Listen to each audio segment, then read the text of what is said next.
Thank you, Mr. President, for what is truly an honor and a debate motion that is so important to so many of us.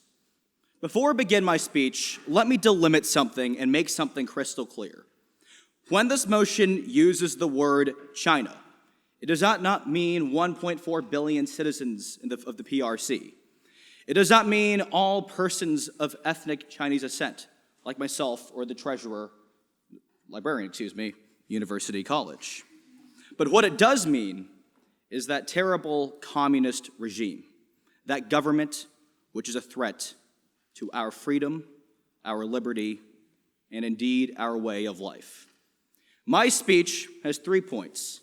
First, the CCP is exporting authoritarianism to the third world. Second, the CCP threatens freedom here in the West and the first world. And third, how the CCP's mismanagement of COVID-19 was not a circumstantial fault or something that happened because of one person, but something owing to the basic structure of the Chinese communist regime. Before then, it falls upon me to introduce members of the opposition bench. First, you will hear from Sharon Chow, University College, and your librarian. I stand corrected. While her position may have a veneer of democracy, her political record does not. After losing her election to the Standing Committee, she was given a litany of appointed positions by favorable presidents before being automatically promoted to librarian after an auto-resignation. Ascending the ranks like an imperial Chinese bureaucrat in the days of yore, I could scarcely wonder why she supports the Chinese Communist Party.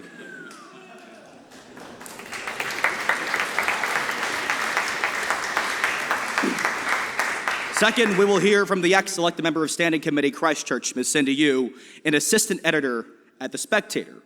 Of course, as a conservative, a reactionary, as some of you may call me, I am reticent to roast anyone who writes for a magazine as sound as The Spectator. But then I realized something. She shared a stage with Jackie Smith, the former Home Secretary on Good Morning Britain. And of course, Ms. Smith was involved in some sort of expenses scandal using taxpayer money to pay her sister. Now I totally understand why Ms. Yu would associate herself with a bunch of kleptocratic apparatchiks. Now finally, we hear from Mark Logan, conservative member of Parliament for Bolton Northeast. In a previous life, he was a member of His Majesty's Diplomatic Service and was posted to the PRC. A patriotic man, I believe, and a conservative, I was surprised that Mr. Logan is on the other side. But then I realized something. Mr. Logan has been educated at socialist and Marxist institutions his entire life. First came the LSE, founded by a bunch of Fabian thugs. Then came the People's Republic of Wadham College, a center for cultural Marxism. Now I understand why he's supporting the communists. And Mr. President, these are your speakers, and they're most welcome.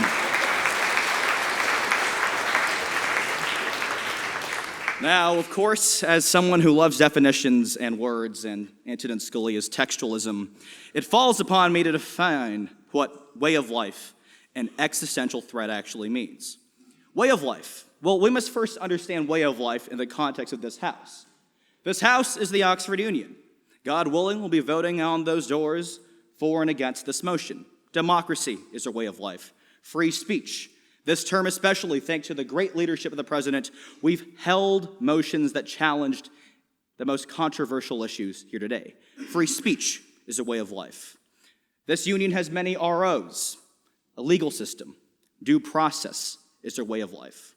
Freedom, democracy, due process. That is a way of life. Now, of course, this motion does not say threat, but existential threat. So what does the word existential mean? And I think the way to define this, operationalize that word, is it will diminish or change the phenomenon modified to the point at which it is unrecognizable from its current state, which means they either get rid of freedom and democracy, or they fundamentally change it so much that it's unrecognizable from what we understand in the status quo. Now, let me first begin with my first point, that they are exporting authoritarianism abroad in the third world. But before I get into the substance of my point, I must define what does the Chinese Communist Party want. Well, like all governments, they want wealth and power. I think this is a general rule across most governments. But I don't think it's as simple as wealth or power in the abstract. Like every other government, it is colored by ideology.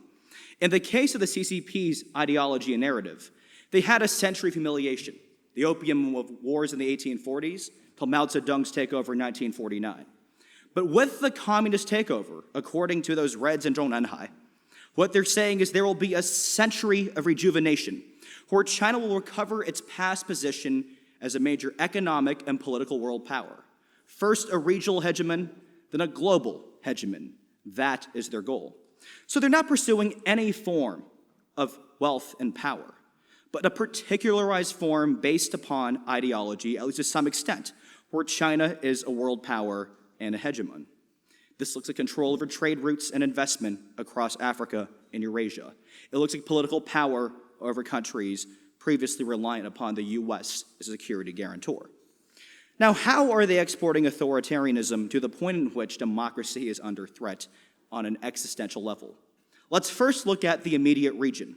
Let's look at Hong Kong, for example, where they passed the national security law, not with any consent of the people of Hong Kong, but through decree from Beijing, how many thousands of miles away. And under that law, they've been disappearing members of the press and bookshop owners. They have been arresting protesters and detaining them without due process. Indeed, they are increasingly making Hong Kong a previously democratic place, a place increasingly under the jackboot of authoritarianism. And this is inherent to the CCP's ideology, because what do they want but reverse all the changes of colonialism? And what is Hong Kong but a vestige of the Opium Wars and a terrible century of humiliation? Or let's look at Taiwan. Now, I know opinions will differ about the possibility of an invasion, but the fact that the CCP has increased the military spending, recently raising their budget by hundreds of billions of dollars, that means they are increasingly having the ability to invade Taiwan. Taiwan was under an authoritarian regime in the past, but increasingly, if they're invaded, their democracy will no longer exist. That is the definition of an existential threat. Let's look at the third world now. So China has done a Belt and Road Initiative. I think it's overblown because we've seen funding actually decrease. But its foreign policy is generally of building economic and political reliance upon Beijing. Look at debt traps, for example, that China is giving out massive amounts of loans to third world countries they couldn't possibly pay back, countries like Sri Lanka, Burma, Djibouti. And what is the consequence of that? Often when they can't pay back the loans, China will do two things. Number one, make them increasingly reliant about Chinese trade. It looks like them, for example, being forced to resolve trade and investment disputes within Chinese arbitral courts that systematically benefit Chinese investors. What this looks like are them building new ports in areas that can one day shield the Chinese Navy, giving them leverage over international trade, those vessels that support this diverse and global economy. Now, why does this threaten freedom and democracy? The mechanism for this is very simple, is that if you want to maintain the status quo of political and economic reliance upon China, then what you need is for those regimes to not change. Because if there's democracy, if there's free speech, there's always a possibility that the current arrangement gets voted out. And for that reason, what they must do is make sure that the people don't vote to reject it.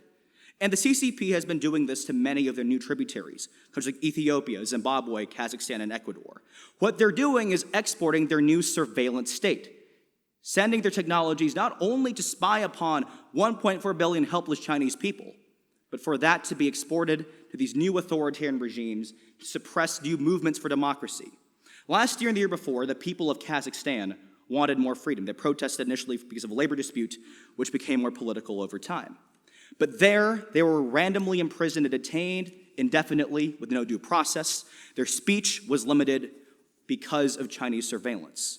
Where the Zimbabwean people want to get rid of their thuggish regime of beastly, terrible thugs that don't know anything, again, they were reliant on the Zimbabwean government suppressed any sort of dissent using Chinese technology. Increasingly, authoritarian regimes are being propped up, and democracy is being stifled, being removed. That's existential again, that's a key word, because of Chinese technology and the CCP's policy for world domination. Now let's move to the first world. I think the basic point is that China's activities in the West, through diplomacy, intelligence, and funding, threaten free speech as we know it. Now let's first look at what happens with Chinese dissidents. Under the Trump administration, one of the great things they did was called the China Initiative, using the DOJ to prosecute Chinese spies that are taking over American civil society. And what they found were two things. Number one, that CCP intelligence would infiltrate dissident networks to sabotage them. But even worse, they would often threaten dissidents to harm family relatives back home in China, chilling their speech. And this is also happening and affecting us directly here on university campuses, where CCP student organizations like the Chinese Students and Scholars Association, funded by the CCP and supported by the embassies, and also the CCP affiliate organizations themselves through funding, are making these universities quash and chill speech that students want to engage. Last year, students protested the Winter Olympics at George Washington University. What happened was the university sought to crack down on these activities following protest by the CSSA, the Chinese Students and Scholars Association, funded by the CCP. As a result, because of administrative action, they are chilling the speech of students so insofar as they're increasing the costs of them speaking. That is a threat to their way of life, their way of engaging in free speech. Sure, not government enforced, but effectively with an institution as powerful as a multi-billion-dollar university like GW, that is, in function, in reality, chilling free speech. Or let's look at the University of Queensland. Take a couple of minutes, last paper speech, Matthew. We saw the University of Queensland when they suspended Drew Pavlou for protesting against the CCP. I've met Drew Pavlou. He spoke here back in Mickleman. He's a great guy, greatest guy. You'll see this on Twitter one day. But more importantly, the fact is that as the University of Queensland suspended Drew Pavlou, they were taking millions from the Chinese Communist Party, funding from Beijing. That is chilling student speech. That is preventing them from engaging in their ability to exercise free speech by controlling institutions. And indeed, that must stop. And that is a threat that is existential. My final point now. I'll be gone soon. COVID-19. Now, what's the cause of this? Well, I personally think it's the lab leak. Now, indulge me for a second. So not only does Chris Wray, the director of the FBI, think so, but even if you don't buy U.S. intelligence services, the Wuhan Institute of Virology was being funded by EcoHealth Alliance to insert furin cleavage sites into naturally occurring bat coronaviruses. By inserting more furin cleavage sites, they become attached to human cells a lot easier. That is simple evidence that there was already research going on to make coronaviruses more attachable to human beings. But even if you don't believe that, even if you don't believe that the origin was a lab leak, we know there was a cover-up, and the cover-up is because of the structure of the CCP.